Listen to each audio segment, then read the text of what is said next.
Alors, mesdames et messieurs, bonsoir à tout le monde. Bonsoir chaque homme et femme qui est en ce moment en train de suivre cette vidéo. Bonsoir. Bonsoir au Palais des Grâces. Bonsoir à tout le monde. Bonsoir chaque chrétien sur la terre. Bonsoir à chaque enfant de Dieu qui persévère dans ce temps et dans ce moment, qui attend la venue de notre Sauveur Jésus-Christ sur la terre.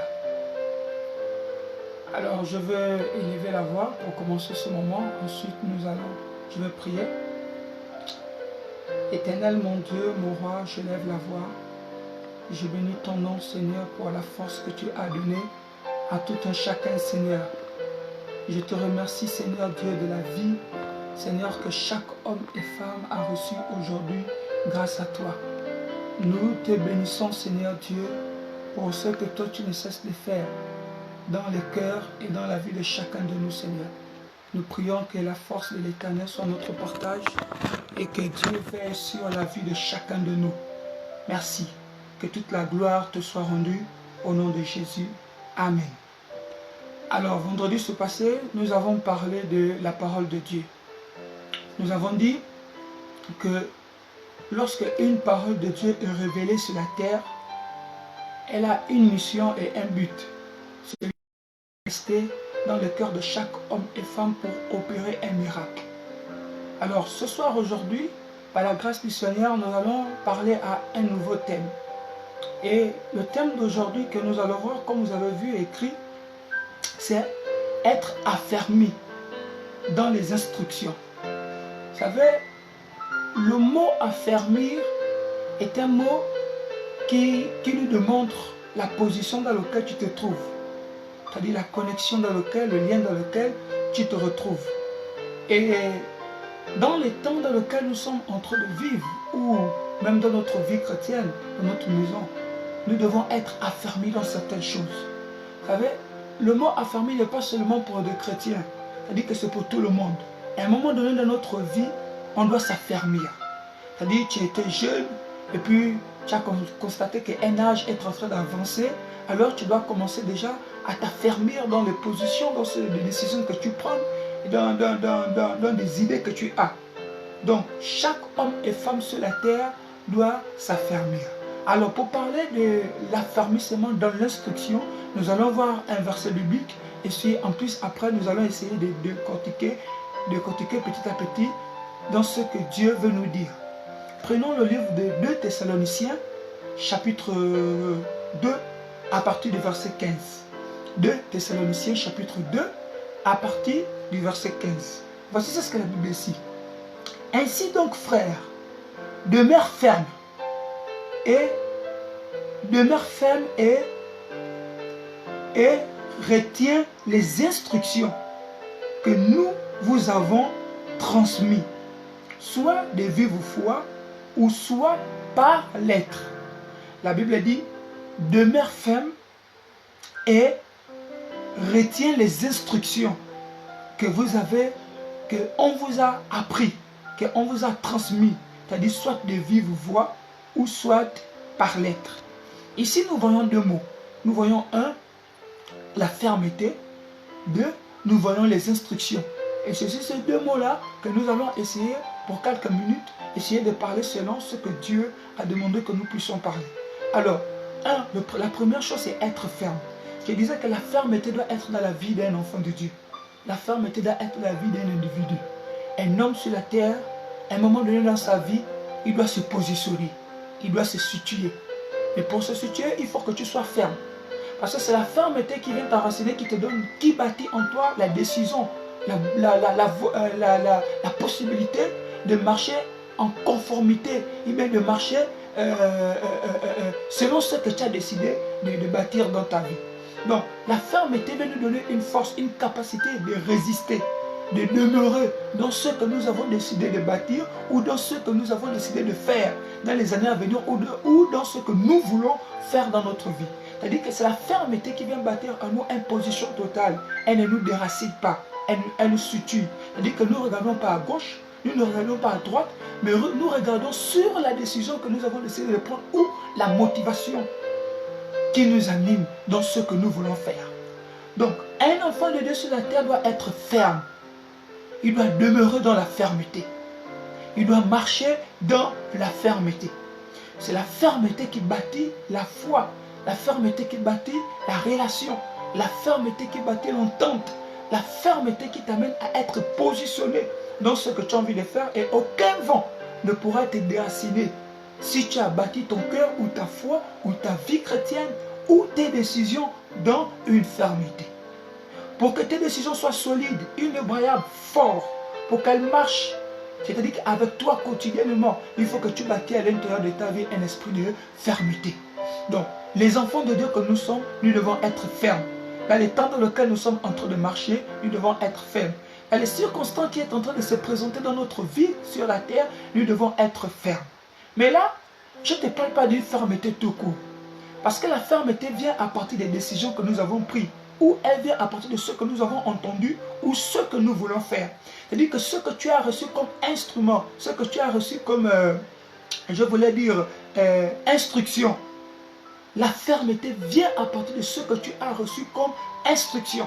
C'est-à-dire on veut être ferme. Dieu nous demande, le peuple de Dieu, les serviteurs de Dieu, nous demandent d'être fermes.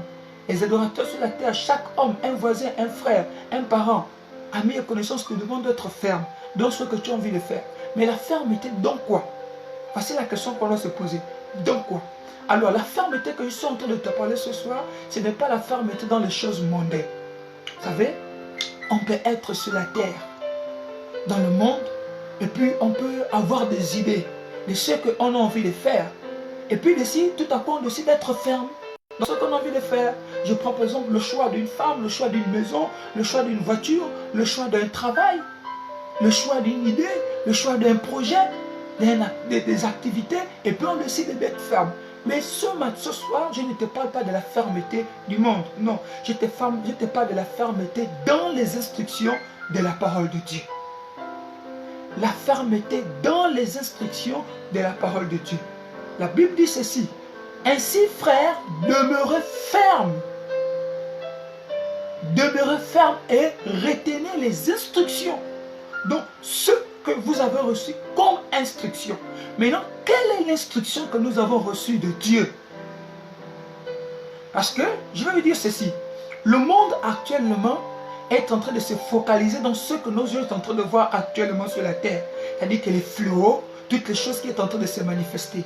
Et chaque homme et femme est en train d'interpeller chaque homme sur la terre en tenant compte de ce qui est en train de se manifester sur la terre. Aujourd'hui, on incite les chrétiens à avoir la foi. On incite les chrétiens à donner leur vie à Dieu.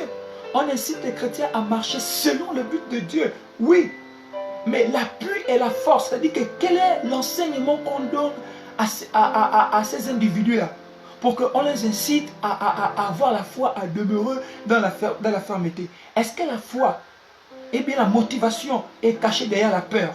Parce que si aujourd'hui, par exemple, tu dis à quelqu'un, écoute frère, voici les signes qui sont en train de se manifester, que la Bible a dit. Oui, c'est certain, c'est vrai, voici les signes. Dans les derniers temps, il y aura ça, il y aura ça, il y aura ça. Donc frère, commence à donner ta vie à Dieu. Est-ce que tu es en train de bâtir cette personne une ferme? Est-ce que tu es en train de présenter la personne le chemin du royaume? Eh bien, tu es en train de semer à l'intérieur du cœur de la personne la peur. Et cette peur-là va l'amener à accepter Jésus. Ou cette peur-là va l'amener à prier ou à méditer. Maintenant, le jour où la peur disparaît dans son cœur, que sera-t-il de cette personne? Est-ce qu'il va toujours demeurer dans la prière? Est-ce qu'il va toujours demeurer dans l'enseignement? Est-ce qu'il va toujours demeurer dans la crainte du Seigneur?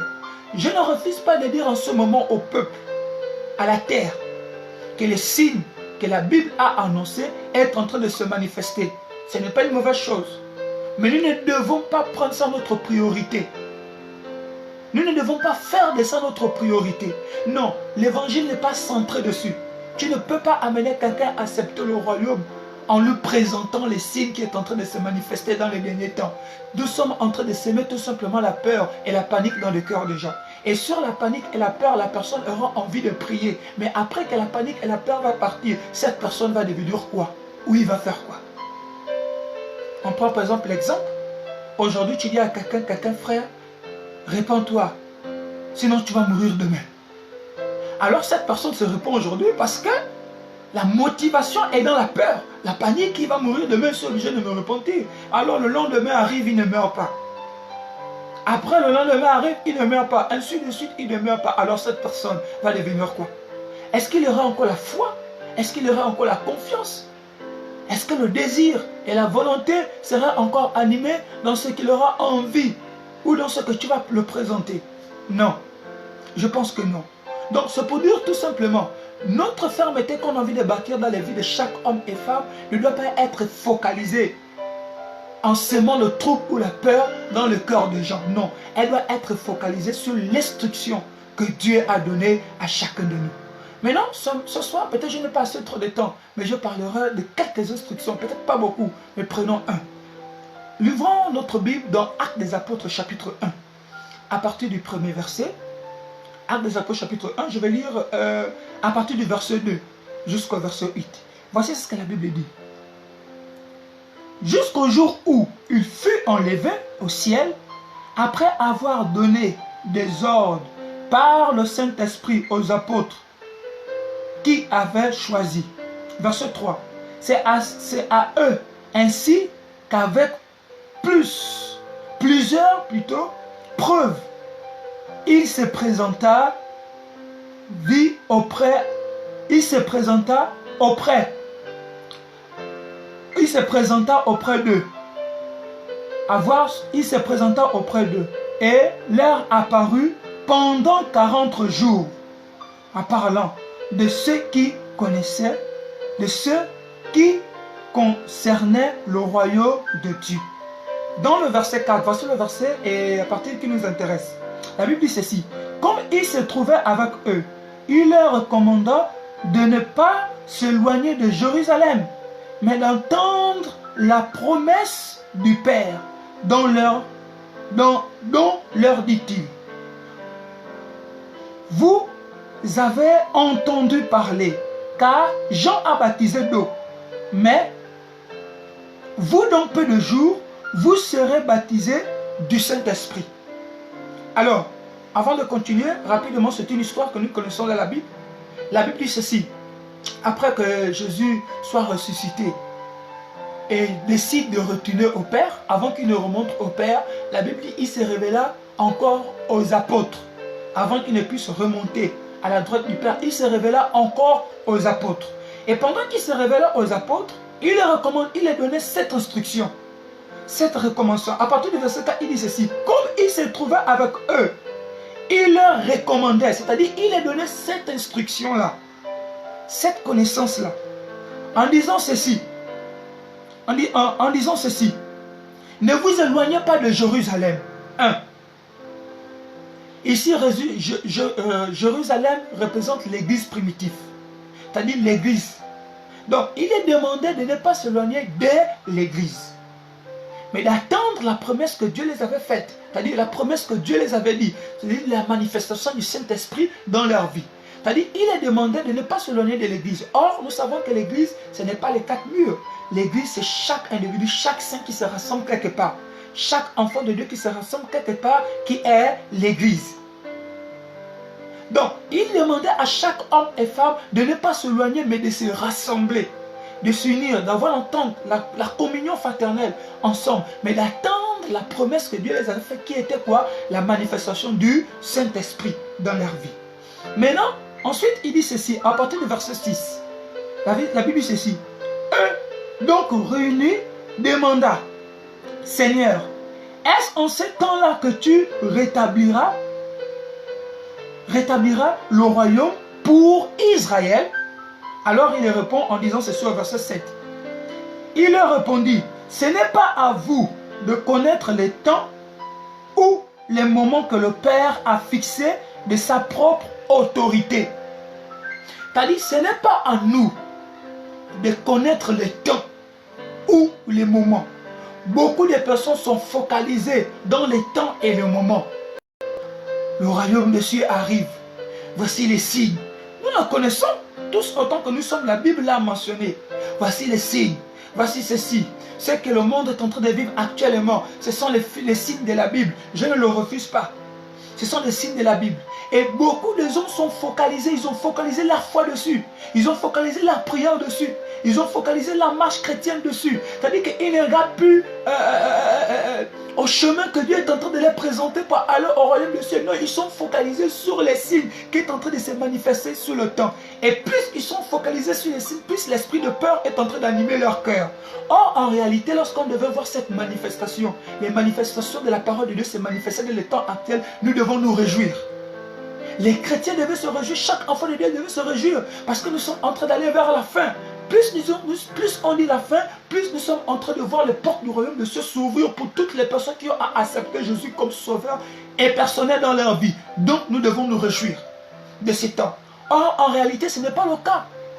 Plus le monde, les chrétiens est en train de présenter les signes de la Bible, plus les gens ont peur, plus les gens sont en train de bâtir une zone de confort à l'intérieur d'eux, être en train de s'affermer, de se fermer à l'intérieur d'eux. Or, ce n'est pas ça. Il dit, ce n'est pas à nous de connaître le signe ou le moment ou le temps. Non, ce n'est pas à chacun de nous de connaître le temps. Le temps est réservé pour Dieu. Ce n'est pas là l'enseignement que Dieu nous a donné. Ce n'est pas là les instructions que Dieu nous a données. Il dit, ce n'est pas à vous, les instructions que je suis en train de vous donner, ce n'est pas de connaître ou de savoir que là, ou que le temps est arrivé, ou l'heure, Jésus va venir demain, ou à 24 heures.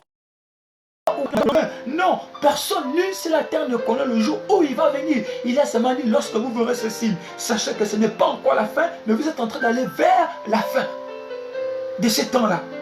Maintenant, ce que nous devons faire, c'est qu'est-ce que nous devons faire puisque nous savons que les signes de la Bible sont en train de se manifester. Nous devons bâtir la fermeté. La fermeté dans quoi? Dans les instructions que Dieu nous a laissées avant d'aller au ciel. Le verset 8, il dit ceci. Mais vous recevez une puissance, celle du Saint-Esprit, surviendra sur vous et vous serez mes témoins à Jérusalem, dans la Judée, dans la Samarie, jusqu'aux extrémités de la terre. Il dit ceci. Mais le Saint-Esprit va descendre sur vous. Pourquoi? Pour que vous soyez mes témoins. Alors, quelqu'un qui est témoin, c'est quelqu'un qui a vu, quelqu'un qui témoigne. Ce que tu as vu, ce que tes oreilles ont entendu, venant de la bouche de Dieu, c'est ce que tu dois témoigner sur la terre pour toutes les personnes qui ne l'ont pas encore vu ou entendu. Dans les temps actuels, on ne doit pas focaliser notre vie chrétienne ou notre pensée sur les signes. Non, les signes vont s'accomplir au temps idéal. Elle est en train de se manifester selon la volonté de Dieu. Mais notre vie, notre chrétienté doit être focalisée sur les instructions que Dieu nous a données. Il dit, le Saint-Esprit descendra sur vous et vous deviendrez mes témoins dans qui est l'église et ensuite hors de l'église, de la Judée en Samarie. Vous allez prêcher mon évangile. Maintenant, l'évangile que nous devons enseigner actuellement dans les temps actuels, sur quoi? C'est Christ, qui est la vie. Nous devons présenter à la terre, Christ est le chemin qui amène à la vie éternelle. Présenter aux hommes que si tu n'as pas encore donné ta vie à Dieu, tu n'es pas sauvé. Si tu n'étais pas repenti, Christ ne te connaît pas dans son royaume de cieux. C'est-à-dire, nous devons présenter aux gens, être témoins, témoigner le nom de Jésus, que Jésus est le sauveur, il est le chemin qui amène à la vérité, il est la paix, il est la résurrection de notre vie, il est la capacité qui peut nous amener à nous repentir. Donc, si nous ne présentons pas ça à la terre, nous sommes en train d'amener la terre à la panique en leur présentant les signes de la fin de temps. Oui, ce sont des signes, je ne le refuse pas, je ne suis pas contre. Moi-même, je l'enseigne et je le transmets. Ce sont des signes. Mais ce n'est pas les signes, ce n'est pas la présentation des signes qui va nous sauver. Parce qu'on peut tous connaître que tout ce qui est en train de se manifester actuellement, ce sont les signes que la Bible a mentionnés pour la fin des temps et pour rater le royaume de cieux. Parce que ce qui sauve n'est pas dans les signes. Mais c'est dans la croyance de celui qui est en train de manifester ces signes. Au lieu de présenter celui qui est en train de manifester les signes, nous sommes en train de présenter à la terre la manifestation. La puissance. C'est quand quelqu'un décide de venir à l'église, il dit non, moi, je ne veux pas connaître Jésus, mais je veux seulement sa puissance. Non, il est en train d'aller à côté. Il est en train d'aller à côté. Il est en train de faire du tourisme. Or, lorsque quelqu'un décide de rentrer à l'église, donner sa vie à lui, il doit connaître qui est Christ. C'est en connaîtrant Christ que Christ va s'installer dans sa vie. Et lorsque Christ s'installe dans sa vie, alors la puissance de Dieu t'accompagne. Or, tu ne peux pas aller vers Christ et avoir la puissance de Dieu sans connaître Christ. C'est ce que nous sommes en train de présenter actuellement au monde. Nous sommes en train de présenter à la terre que voici la manifestation des signes que la Bible a mentionné, qui est en train de se mentionner sur la terre, qui est en train de se réaliser sur la terre, qui est on appelle ça comme l'accomplissement de la parole de Dieu, les signes de la fin des temps. Mais nous sommes en train d'oublier de présenter à la terre qu'il y a Christ qui est là. Qui est là? Qui est la porte qui nous amène au royaume des cieux. Donc, ce soir, frères et sœurs, je t'interpelle. Je t'appelle à bâtir ta foi, à bâtir ton cœur dans la fermeté. Nous avons besoin d'être fermes. La fermeté ici n'est pas dans les choses matérielles. Ne sois pas ferme sur les décisions terrestres. Parce que généralement, beaucoup des hommes, des femmes, soyons toujours fermes. Nous avons toujours la capacité d'être fermes sur les choses terrestres. Or, les choses terrestres n'est que vanité. Elle ne t'apportera pas la vie éternelle. Elle ne t'amènera pas à plaire à Dieu ou au royaume des cieux. Non, notre fermeté doit être sous les instructions que nous avons reçues de la parole de Dieu. Là, qui est la connaissance, qui est la vie. C'est qui apporte la transformation de notre vie sur la terre. C'est qui apporte le renouvellement de notre intelligence sur la terre. C'est-à-dire que nous devons être affermis, nous devons nous affermir selon la connaissance de la parole de Dieu. C'est-à-dire que si tu ne connais pas les instructions, tu ne peux pas bâtir la fermeté dans ta vie chrétienne. Parce que la fermeté vient à partir de ce que nous entendons, qui est les instructions, la connaissance de la parole de Dieu dans notre vie. Qu'est-ce qu'il dit à notre égard? Aimons-nous les uns les autres, adorons l'Éternel désormais, donnons notre vie à Dieu, craignons Dieu, cherchons le royaume des cieux, premièrement, cherchons l'amour, la charité, sanctifions-nous, purifions-nous, marchons quotidiennement dans la volonté de Dieu. Voici certaines paroles que Dieu est en train de nous enseigner. Depuis le temps des apôtres jusqu'au jour d'aujourd'hui, Dieu ne cesse de nous enseigner et nous connaissons l'enseignement de Christ. Voici l'une des paroles qui est dans la Bible. La Bible dit ceci: Dieu donnant les recommandations, l'autorité aux apôtres d'aller prêcher l'évangile. Alors en revenant, ils sont venus tout joyeux, tout contents, en disant: Seigneur, Seigneur, nous avons chassé les démons en ton nom. Les esprits se sont manifestés, ils ont fléchi les genoux en ton nom. Mais qu'est-ce que Jésus les a dit? Jésus a dit: oui, c'est bien. Mais ne vous contentez pas de la manifestation de la puissance, ou ne vous contentez pas de regarder les démons. C'est que mon nom a accompli dans les vies des gens. Comment les esprits se sont manifestés, comment ils ont eu peur, ils ont fui. Non. Mais rassurez-vous que votre nom soit inscrit dans le livre des vies. Rassurez-vous que vous avez la vie éternelle. Parce que vous pouvez faire tout sur la terre. Présenter les signes aux hommes. Chasser les démons. Guérir les malades. Ressusciter les morts. Mais si nous n'avons pas l'assurance, si nous ne sommes pas convaincus que notre nom est écrit dans le livre de vie, et bien si Dieu n'a pas attesté, et bien si les actes que nous posons ne nous amènent pas à plaire à Dieu, bien aimé, nous sommes en train de passer à côté devant les choses qui est essentielles dans notre vie. Nous avons besoin de connaître, de comprendre ce qui édifie notre esprit, ce qui nous amène à connaître Christ, ce qui nous amène à rentrer dans le royaume des cieux, ce qui nous amène à persévérer, à demeurer, à bâtir notre foi, à nourrir nos désirs, à avoir plus de connaissances, à augmenter la force massive autour de notre vie, à augmenter la soif autour de notre vie. Nous avons besoin de ça. Et ça, c'est la connaissance des instructions de Dieu, la connaissance de la parole de Dieu, la connaissance des commandements de Dieu. Nous ne prêchons même plus ça. Les commandements. Oh, ça, ce sont des messages passés.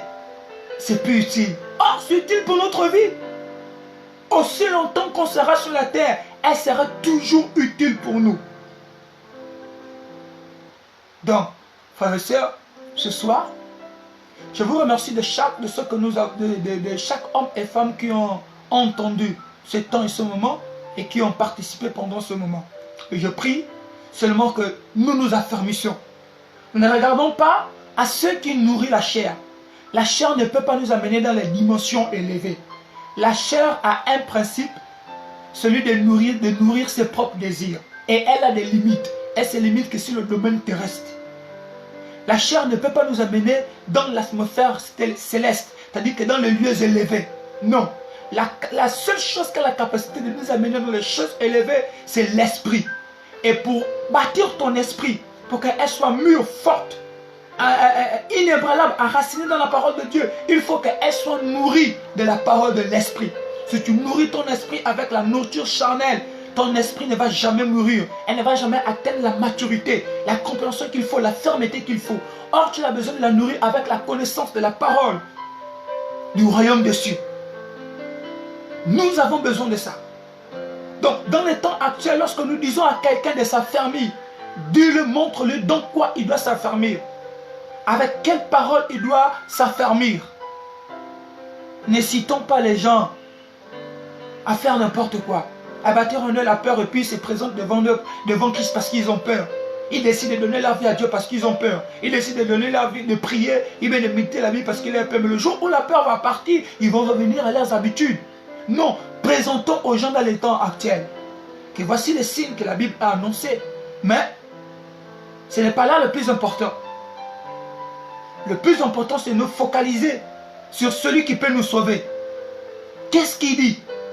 Dans ces temps, qu'est-ce que nous devons faire? Où nous devons aller? Qu'est-ce que nous devons écouter? Qu'est-ce que nous devons voir? Amen. Gloire soit rendue à Dieu. Persévérons. Prions. Méditons. Connectons-nous dans la connaissance de la parole de Dieu. Connectons-nous bâtissons plutôt l'intimité personnelle, une relation avec Dieu dans notre maison. Donc, c'est sur cette parole-là que j'interpelle chaque homme et femme qui est en train de suivre actuellement ou qui va suivre après cette vidéo. C'est que, affermissons-nous. On s'affermit dans quoi? Dans le livre de 1 Pierre chapitre 5, le verset 9. Tout ce que nous vivons, eh bien, ce que chaque homme et femme est en train de vivre actuellement dans sa maison, sache une chose, qu'il y a quelqu'un qui est en train de vivre la même situation dans sa maison. Je répète, ce qu'un individu actuellement est en train de vivre dans sa maison, selon 1 Pierre chapitre 5, le verset 9, il y a quelqu'un d'autre qui est en train de vivre exactement la même chose dans sa maison. Mais ce que Dieu te demande, c'est dans Galates chapitre 5, le verset 1. Persévérons. Persévérons. Merci. Je prie que la grâce du Seigneur soit votre partage. Protège chaque homme et femme qui est en train de persévérer. Qui est en train de persévérer. Qui n'est pas en train de sortir. Seigneur, non, persévérer pour ne pas tuer ce que nous avons reçu, pour ne pas étouffer ce que nous avons reçu, pour ne pas gâcher ce que nous avons reçu. Je prie que chaque homme et femme persévère. Donne à chacun de nous la force. Chaque homme et femme, si tu l'as fait pour les autres, tu peux le faire pour nous. Si tu as fait pour quelqu'un sur la terre, tu peux le faire pour un frère ou pour une soeur sur la terre. Voici chaque homme et femme qui vit des difficultés dans leur maison, dans leur pays. Mais que la grâce de l'Éternel soit dans leur vie, selon la fermeté qu'ils ont décidé de bâtir en s'attachant sur la parole de Dieu. Merci. Nous nous retrouvons à la prochaine vidéo, soit mardi ou vendredi, peut-être avec un autre homme de Dieu, ou peut-être moi qui serai encore là. Donc, Je prie à chaque homme et femme de persévérer dans la décision. Également, si quelqu'un a des questions, j'ai mon numéro WhatsApp qui est là. 0114 19 33 10. C'est mon numéro WhatsApp. Envoyez-moi des messages, envoyez-moi des questions. Également des sujets de prière. Parce que nous avons mis en place des blocs de prière ici, des heures de prière pour prier pour la nation. Également, puisque nous ne connaissons pas ce que les gens sont en train de vivre dans les maisons, bien dans les pays. Mais si vous avez des sujets de prière, alors n'hésitez pas à nous envoyer sur ce numéro 0114 19 33 10. Alors, c'est mon WhatsApp. Sur ce WhatsApp-là, envoyez dessus. Et également, nous allons nous charger de prier, remettre ce sujet de prière à Dieu. Alors, bonne soirée à vous. Que Dieu vous bénisse.